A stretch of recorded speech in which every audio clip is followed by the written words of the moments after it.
Assalamualaikum teman-teman, balik lagi bersama kita dalam segmen Q&A di channel TLT TV. Ya, di sebelah saya sudah ada Bang Sahal. Assalamualaikum. Waalaikumsalam warahmatullahi wabarakatuh. Bang Jalas, gimana Bang Jalas? Alhamdulillah. Untuk segmen kita kali ini temanya tentang mimpi, Bang. Oke. Gimana? Banyak pertanyaan. Banyak nanya ya? Iya, banyak. Oke. Untuk pertanyaan yang pertama nih mungkin mimpi tentang ular besar, Bang. Untuk kronologinya saya bacakan ya, Bang. Boleh Bang. Assalamualaikum, Afwan Ustadz, mau nanya masalah mimpi. Kemarin pas ruqyah saya belum menceritakan mimpi yang sering sekali datang. Padahal saya nggak kepikiran apa-apa. Jadi mimpi saya itu pasti ketemu ular besar. Ularnya diam, nggak menyentuh saya tapi bikin nggak nyaman. Dia bilang di sini bau amis, anjir, nggak tahan, dan mimpi ini berulang-ulang, Ustaz. Lanjut. Ustaz. Untuk pertanyaan yang kedua itu sering memimpikan orang yang sama. Untuk pertanyaan yang ketiga itu mimpi berhubungan dengan orang yang sama. Yang keempat ini, Assalamualaikum Ustadz. Dulu saya sebelum menikah sering mimpi menikah dengan seorang tapi tidak terlihat wajahnya. Lalu saya pernah mimpi menggendong anak yang katanya itu anak saya. Subhanallah. Saya suka mimpi didatangi oleh mantan pacar saya waktu SMA. Insyaallah. Dulu waktu sebelum nikah, kalau dia datang di mimpi saya tidak jadi menikah. Sekarang ketika nikah, kalau dia datang di mimpi saya, nantinya saya bertengkar dengan suami karena hal kecil. Terakhir saya dioperasi Ustadz karena hamil kosong dan hamil anggur. Sampai 2 kali saluran telur sebelah kiri saya diangkat Ustadz. Sekarang pas ke operasi di sebelah kanan saya sakit. Oke. Mungkin cukup Bang. Pertanyaan dari Itu ada beberapa pertanyaan ya Bang Jalas. Oke, bismillah. Assalamualaikum warahmatullahi wabarakatuh teman-teman semua. Ini menarik sekali karena pembahasan di Q&A ini berkaitan dengan mimpi. Pasti teman-teman punya mimpi. Tentunya ada di antara teman-teman yang berharap mimpinya ini menjadi kenyataan. Dan kita memang dalam hidup ini harus punya mimpi. Paling tidak kita bisa menjadi yang lebih baik ke depannya. Itu adalah salah satu mimpi yang ingin menjadi kenyataan. Namun menariknya adalah mimpi kali ini mimpi yang memang berkaitan dengan di dalam kehidupan kita. Rasulullah SAW bersabda dalam hadis sahih mulia, kata Rasulullah, ar-ru'ya thalathun. Jadi mimpi ini ada 3 macam. Pertama ada mimpi yang katanya Rasulullah SAW, mimpi yang datang dari syaitan. Yang kedua, mimpi yang hanya bunga tidur. Yang ketiga, busra minallah, kabar gembira dari Allah.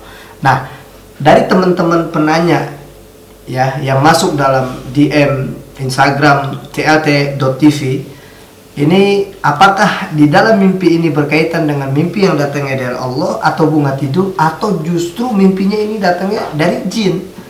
Oke, saya ingin sampaikan buat teman-teman semua adalah ketika kita di zaman dimana kiamat ini semakin dekat, mimpi seorang muslim mimpi seorang muslim hampir nggak ada dustanya.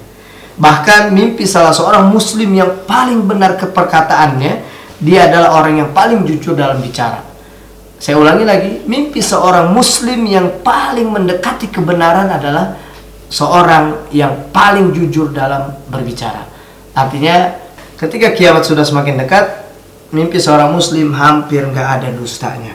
Makanya mimpi seorang muslim termasuk dari salah satu 40 bagian dari kenabian yang disabdakan Nabi Muhammad SAW. Dari yang tadi disampaikan sama ini, saya kasih tahu buat teman-teman semua, ini namanya Bung Jalas, saya makanya Bung Jalas. Dia ini viral karena dia seorang barista yang viral, Masya Allah. Dia bisa ngolah, teman-teman mau kopi, dia pengolahnya, keren dah pokoknya. Kayak tampilannya juga keren. Nah, dari penanya yang pertama, ada yang bertanya dia sering mimpi ular besar. Saya ingin sampaikan buat teman-teman semua. Dalam buku yang saya pegang ini, ada buku yang namanya Mu'jizat Ilaj bil Quran. Nah, menarik sekali tatkala ada sebuah pertanyaan tentang bagaimana sering mimpinya bertemu dengan ular-ular besar. Ternyata di kitab ini dibahas tentang ada masul is ya. Di dalam kitab ini dikatakan bahwasanya ada namanya masul is atau asmara bangsa jin. Jadi masul is atau asmara bangsa jin. Ternyata teman-teman semua, jin ini bisa loh mencintai kita sebagai manusia, Dari mana dia bisa mencintai kita? Coba dicek dalam kehidupannya. Sering nggak membuka pakaian tanpa baca bismillah? Sedangkan Rasulullah SAW sampaikan dalam hadis sahih yang mulia, menganjurkan kita membuka pakaian dengan mengawali baca bismillah. Kenapa? Karena ucapan bismillah adalah hijabnya para jin dan manusia. Kalau kita main buka aja, kemudian mereka bisa lihat aurat kita sebagai manusia. Makanya ini bisa terjadi masul ais, asmaranya bangsa jin. Ternyata ada jin yang bisa mencintai kita. Dan kalau kita mau mendeteksi mereka cinta sama kita, bisa dideteksi lewat mimpi. Pertama, ada yang mimpi dia sering melihat orang yang sama. Jadi dari pertanyaan tadi, sering mimpi bertemu dengan orang yang sama, sering mimpi berhubungan dengan orang yang sama, atau sering kalau di perempuan, sering mimpi berhubungan badan dengan lelaki. Walaupun dia bukan orang yang sama, tapi lelaki. Biasanya orang itu nggak dikenal, ya. Siapa ya? Tapi lelaki. Nah, ini ciri-ciri di mana jin itu mencintai manusia. Terus ada juga di mana ada ular hitam besar. Ciri-cirinya, kemudian ular hitam besar itu biasanya dia diam. Nah, coba dicek masing-masing. Biasanya ini ada titik pusat yang sering dirasakan, antara lain ada di bagian tulang ekor. Suka menimbulkan dampak gatal dan di tubuh kita, dan membuat nafsu syahwatnya tinggi. Coba dicek masing-masing. Kalau dia sering mengalami gangguan di bagian tulang ekor, kemudian dia sering mimpi ular hitam besar, berarti masuk dalam kategori masul ais, atau di mana ada asmara bangsa jin kepada manusia. Terus ada juga di sini mimpi di mana dia lihat di alam mimpinya seolah-olah ada wanita atau ada pria. Kalau dia yang mimpi wanita, berarti dia melihat pria. Kalau pria, berarti dia lihat wanita. Itu menciumnya, mencumbunya, bahkan sampai berjima. Ya, ini masuk dalam kategori di mana bangsa jin sedang mencintai manusia. Terus ada ular yang bermahkota. Ya, ada ular tapi dia bermahkota. Ini biasa ada jin yang cinta, terundang kepada kita karena ada ibadah-ibadah bid'ah. Ibadah yang Rasulullah nggak pernah lakukan, ibadah yang Rasulullah nggak pernah contohkan, misalkan zikir. Zikir boleh nggak? Boleh. Di dalam firman Allah Subhanahu wa taala surah Ali Imran ayat 191, Allah katakan, "Innal ladzina yadhkurunallaha qiyaman wa qu'udan wa 'ala junubihim." Sesungguhnya mengingat Allah dengan zikir kepada Allah, ini bisa dalam keadaan diri, duduk, berbaring. Tapi kebanyakan orang kita ketika zikir umumnya dia pakai jumlah yang Rasul nggak pernah contohkan jumlahnya. Contoh, misalkan ketika zikir ada yang jumlahnya 1000 kali. Nggak pernah kita temukan dalam hadis sahih yang mulia jumlah dengan 1000 kali. Nah, ketika kita lakukan ini, akan ada jin yang ikut masuk, bahkan cinta dengan amalan kita. Yang ini masuk dalam kategori masul ais, jin yang masuk dalam asmara, cinta kepada kita sebagai manusia. Dan mimpinya adalah ular bermahkota, ya. Kayak gini Bung Jalas. Terus akhirnya ada lagi mimpi di mana dia sering berhubungan, tadi juga saya sebutkan, mimpi di mana jin cinta kepada manusia. Terus ada jin di dalam mimpi kita, biasanya dia sering berwujud anjing. Jadi anjing ini main-main bersama kita. Tandanya adalah ini ada ifrit yang menyukai kita sebab sering lalai dan menuruti hawa nafsu, cenderung ngeyelan dan gak mau nerima nasihat. Coba di antara teman-teman, kalau teman-teman cenderung ngeyel, cenderung gak mau nerima nasihat, kemudian sering mimpi ketemu anjing di dalam tidur, hati-hati, berarti ada jin ifrit yang menyukai diri kita. Di tayangan sebelumnya saya sampaikan bagaimana ada ciri, ada tingkatan-tingkatan jin. Pertama ada jin, kemudian ada syaitan, kemudian ada arwah, amir, umar, jin yang selalu ada berada di rumah manusia. Kemudian ada marid di dalam surah As-Saffat ayat 7, wa hifdzu min kulli syaitanin marid. Dan tingkatan jin yang paling tinggi adalah ifrit. Nah, kalau mimpinya ketemu anjing, berarti ada ifrit yang menyukainya, lantaran kita ini termasuk yang ngeyel, sulit menerima nasihat-nasihat baik. Nah, kemudian ada mimpi di mana kita sering berada di sungai. Ini tanda di mana jin terwarisi secara turun-menurun. Biasanya Kalau orang yang sering mimpi ketemu sungai, ini karena dia ada jin dari turun menurun. Nah, keluhan orang ini sering mengalami sakit di bagian lambung, pencernaan. Ada yang menarik nih Bung Jalas. Apa tuh Bang? Menariknya adalah ternyata tadi yang Bung Jalas sebutkan di dalam DM Instagram itu, ada yang mimpi dia menggendong anak. Nah, menggendong anak masuk dalam kategori di mana ada masul isk, ada jin yang sedang cinta kepada manusia. Jadi cirinya dia menggendong bayi, menggendong anak di dalam tidur. Biasanya gangguan yang akan dirasakan sama manusia tersebut yang sering mimpi menggendong bayi, gendong anak, ketemu anak kecil dalam tidurnya, dia ada punya keluhan di bagian rahim. Sebagaimana hadis sahih yang mulia, Rasulullah sampaikan bahwasanya syaitan suka bermain di dalam rahim wanita, bahkan dia akan memberikan hentakan di dalam rahim wanita. Subhanallah. Semua perkataan hadis sahih yang mulia ini benar adanya. Ya, paling tidak itu gambaran dari saya Bung Jalas. Ada lagi pertanyaan-pertanyaan? Jadi gini, untuk yang tadi masalah bau anyir atau bau amis itu? Iya, itu masuk dalam dimana dia melihat ular besar. Nah, makanya ular besar itu masuk dalam kategori dimana ada masul isk, ada asmara bangsa jin terhadap diri manusia. Salah satunya itu, ya.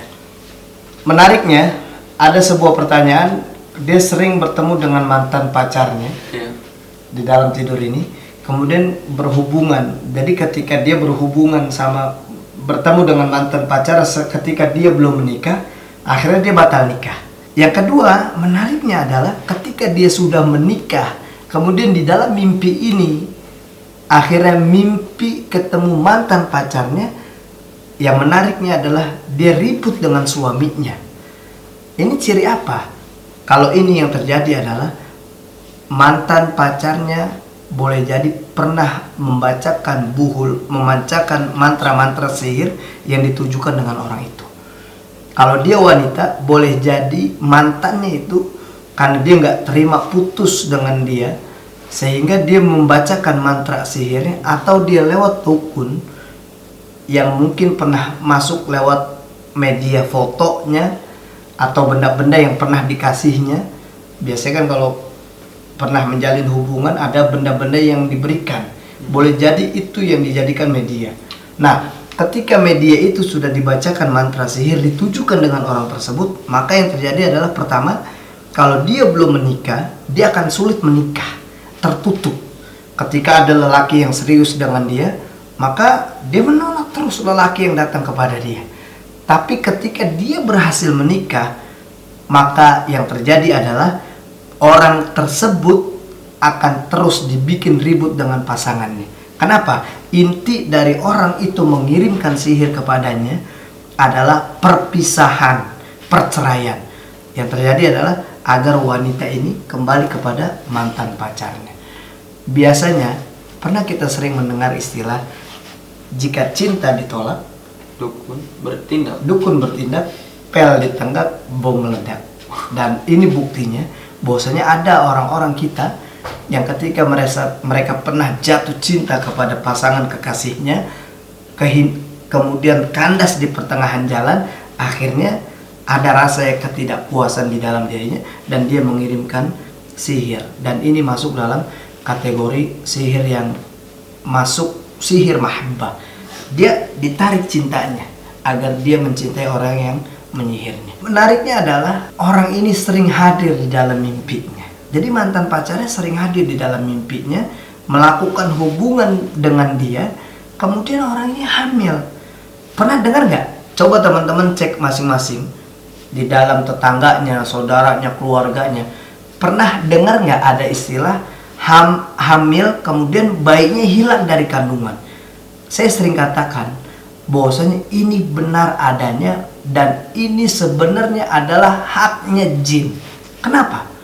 Karena ketika dia berhubungan, boleh jadi dia berhubungan bukan dengan suaminya, boleh jadi dia berhubungan dengan mantan pacarnya, sehingga jin ini mengatakan ini hak gue, ini anak gue. Akhirnya tiba-tiba hilang dalam kandungannya. Ini benar. Karena saya sering menemukan kasus-kasus seperti ini. Ya. Bahkan saya pernah ketemu salah seorang wanita yang dia hamil sudah 7 bulan dan dia masuk ke kamar mandi, dia kebelet untuk pipis. Ketika dia masuk ke dalam kamar mandi, langsung kempes perutnya. Dia bertanya, kenapa? Saya katakan bahwasanya anaknya adalah haknya jin. Karena ketika dia melakukan hubungan, boleh jadi dia bukan bersama suaminya, tapi bersama jin yang menyerupai suaminya. Atau mimpi berhubungan dan kemudian terjadilah pembuahan. Wallahu a'lam bishawab. Saya mau nanya nih Bang, banyak orang yang ngalamin ini, mungkin salah satunya saya nih. Saya pernah bermimpi, itu dalam mimpi saya itu sedih. Dan pas bangun itu saya berasa nangis atau mengeluarkan air mata. Oke. Nah, coba dicek buat Bung Jalas. Boleh jadi Bung Jalas ada dari jalur keturunan, mungkin punya kakek neneknya, orang tuanya dulu pernah punya sesuatu. Jadi sesuatu ini mungkin pernah, wallahu alam, ada amalan-amalan yang dilakukan sama kakek neneknya, atau ada pegangan-pegangan, atau ada jimat yang pernah diistimewakan, sehingga ada jin yang terikat perjanjian dari situ, dan akhirnya jin ini mengatakan, saya akan menjaga keturunan-keturunan kalian, anak cucunya, dan terus menerus. Nah, dalam mimpi itu sedih. Akhirnya yang terjadi adalah kesedihan ini seakan-akan jin itu mengatakan, saya akan senantiasa menjaga kamu. Makanya orang-orang yang mengalami seperti ini biasanya dia punya keluhan dua. Kalau dia nggak sakit kepala, dia sakit perut. Kenapa?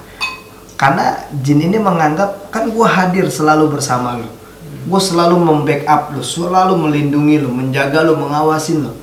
Atau kalau ketika kita punya rasa peka, jangan lewat sini akan terjadi begini, jin akan menganggap, oh, lu harus utang budi sama gue, walaupun belum tentu budi yang melakukan. Boleh jadi yang lain, mungkin Bung Jalas yang melakukan, kan gitu juga. Nah, akhirnya dia akan mengambil kesehatan kita. Nah, ini banyak terjadi di kalangan kita, di mana bahwasanya ada jin yang seakan-akan menjaga, melindungi, mengawasi, menolong, serta membantu kita. Padahal ini semua tipu daya. Karena yang menjaga kita Allah, melindungi kita Allah, mengawasi kita Allah, menolong kita adalah Allah Subhanahu wa ta'ala. Oleh karenanya, dari banyak kasus yang kita temukan bahwasanya ternyata ada di antara teman-teman semua yang gak sadar bahwasanya jin ini ada di sekitar kita, bahkan ada di dalam tubuh kita. Mari, cara yang mudah adalah mengantisipasi itu semua dengan cara ruqyah syar'iyyah. Mendeteksinya bisa dengan cara ruqyah mandiri, yakni gabungkan kedua telapak tangan, baca surah Al-Ikhlas, Al-Falaq, An-Nas, tiup, lalu usap ke semua tubuh. Ini cara yang mana di dalam hadis Aisyah radhiyallahu anha, Rasulullah memberikan contoh untuk melakukan ruqyah sendiri di saat kita sebelum tidur. Atau tatkala ada reaksi, baru boleh dibantu dengan peruqyah, yang tentunya ini adalah ruqyah yang syar'iyyah. Paling tidak itu teman-teman semua. Bagaimana menjelaskan? Mungkin dari pertanyaan yang sudah terjawab, sudah jelas semua, Ustaz? Insya Allah ya. Alhamdulillah. Semoga oh iya, menarik juga, ada sebuah konteks yang saya pernah diingatkan juga dari teman-teman tim juga, bahwasanya lantas bagaimana ketika hadis sahih yang mulia mengatakan, kan nggak boleh menceritakan mimpi buruk. Terus bagaimana kok mimpinya diceritakan kepada tim TAT TV? Saya ingin katakan bahwasanya ketika mimpi buruknya diceritakan kepada orang yang ini adalah orang yang akan memberikan solusi, ini nggak masalah juga sebenarnya. Tapi kalau mimpi buruknya diceritakan kemudian akan menjadi aib dan kemudian menjadi bahan cemoohan, ini yang dilarang oleh Rasulullah SAW. Insya Allah mimpi yang diceritakan ini boleh jadi ada sebuah gambaran buat kita semua, sebagaimana di dalam kitab Mu'jizat Ilaju bil Quran, Ilaj bil Quran. Jadi di mana di kitab ini banyak sekali pembahasan tentang mimpi seperti ada mimpi yang di mana jin dendam kepada manusia, masul adawah. Jadi masul adawah di mana jin ini memberikan permusuhan kepada kita, dia dendam kepada kita. Ya, paling tidak itu ciri-cirinya ya. Mukjizat ilaj bil Quran ini lengkap ya tentang bagaimana mimpi-mimpi. Sebenarnya dalam Islam nggak dikenal ada penyakit turunan, nggak ada. Makanya perlu dicek dari jalur keturunan dulu pernah punya apa. Ini berefek loh, berefek dengan penyakit-penyakit yang kita rasakan saat ini. Nah, ketiga, kalau mimpi itu datangnya dari jin, kalau kita mau tahu adalah biasanya dalam seminggu ini bisa 2-3 kali mimpi. Kadang kita mimpi, ya udah mimpi. Terus lantas bagaimana kalau mimpi itu bunga tidur? Biasanya bunga tidur, misalkan menjalas. Betul. Sebelum tidur mimpi, kayaknya gue belum nikah kan. Enak banget nih kalau gue mimpi nikah. Akhirnya mimpi nikah. Terus bangun tidur udah hilang. Kayak biasa aja. Nah itu biasanya bunga tidur. Jadi bunga tidur itu dimaksud mimpi di mana dia sebelum tidurnya melakukan hayalan-hayalan. Oh kayaknya gue enak banget ya kalau nanti gue punya istri, punya rumah, terus gue bisa jalan-jalan bareng, puasa nggak sendirian, sahur dibangunin sama istri. Ketika itu mimpi, nah itu boleh jadi mimpi dari bunga tidur. Kenapa? Karena ada menghayal dulu sebelumnya, ada angan-angan kayak gitu Bung Jalan. Jadi nikahnya kapan? Belum tahu. Oh belum tahu. Teman-teman ini belum nikah nih. Kali aja di antara teman-teman akhwat yang siap menikah dengan Bung Jalas. Ini orang soleh insya Allah ya. Oke. Alhamdulillah Ustaz, mungkin jadi banyak pengetahuan nih tentang mimpi. Oh. Semoga kedepannya saya Bisa nikah. Oh bukan. Iya nggak mungkin bercanda. Jadi semoga kedepannya kenapa? Semoga kedepannya ya jadi lebih tahu lagi lah tentang Insya mimpi. Allah. Ya paling nggak Bung Jalas yang tadinya mimpi sedih nggak lagi sedih. Kenapa dia sedih mulu? Karena masih sendiri. Kan nggak enak kalau nelpon halo dengan Bung Jalas. Iya dengan saya sendiri, kan sendiri lagi jawabannya. Mungkin itu aja Ustaz. Ya udah. Oke, khair insyaallah. Tapi teman-teman semua, mohon maaf kalau banyak kesalahan yang saya sampaikan. Barakallahu fikum. Wafaqakumullah. Subhanaka Allahumma bihamdika asyhadu an la ilaha illa anta astaghfiruka wa atubu ilaik. Wassalamualaikum warahmatullahi wabarakatuh.